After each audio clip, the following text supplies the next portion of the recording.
Adil Kak Talino, Bacuramin Kak Saruga, Bahasa Ingat Kak Jubata. Harus. Oke guys, jadi kami dari kelompok 1, kami akan membuat video penjelasan tentang statistik non-parametrik untuk memenuhi tugas mata kuliah statistik non-parametrik dosen pengampu Ibu Sepriani Liliana MPD. Oke, langsung saja saksikan videonya. Selamat menyaksikan.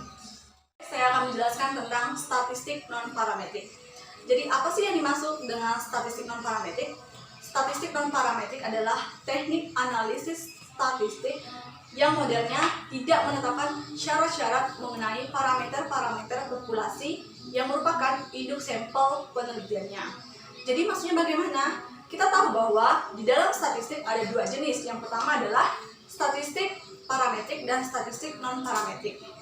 Di mana statistik parametrik menetapkan syarat-syarat mengenai data yang akan diujinya. Misalnya saja datanya harus berdistribusi normal dan juga datanya harus lebih dari 30. Lalu bagaimana dengan data yang tidak berdistribusi normal? Apakah bisa diuji? Tentunya bisa. Jadi kita bisa menggunakan statistik non-parametrik ini untuk menguji data-data yang tidak berdistribusi normal ataupun kurang dari 30.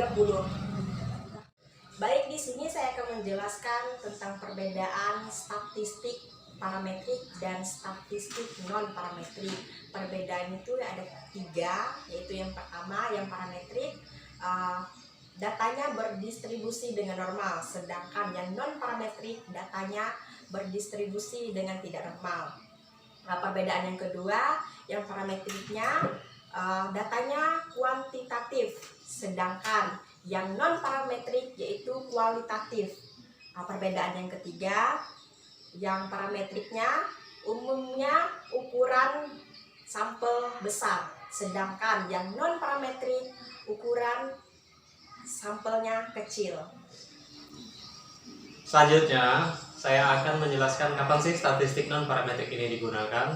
Nah, jadi statistik non-parametrik ini digunakan yang pertama itu saat hipotesis yang diuji tidak melibatkan parameter populasi.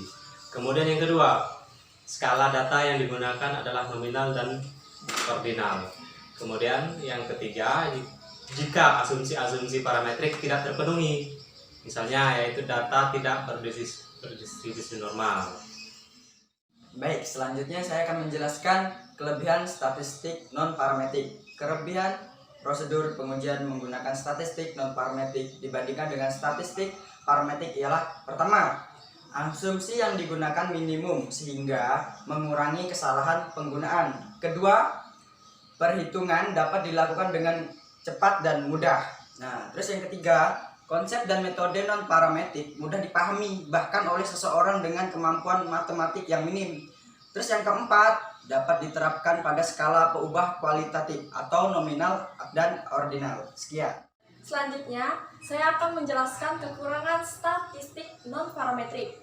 Kekurangan prosedur pengujian menggunakan statistik non-parametrik dibandingkan dengan statistik parametrik ialah: yang pertama, bila digunakan pada data yang dapat diuji menggunakan statistik parametrik, maka hasil pengujian menggunakan statistik non-parametrik menyebabkan pemborosan informasi.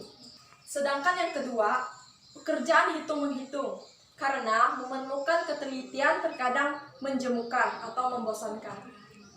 Oke, sekian video penjelasan dari kelompok kami. Kurang lebihnya kami mohon maaf karena manusia tidak ada yang sempurna. Terima kasih. Kamsahamnida. Kamsahamnida. Dah.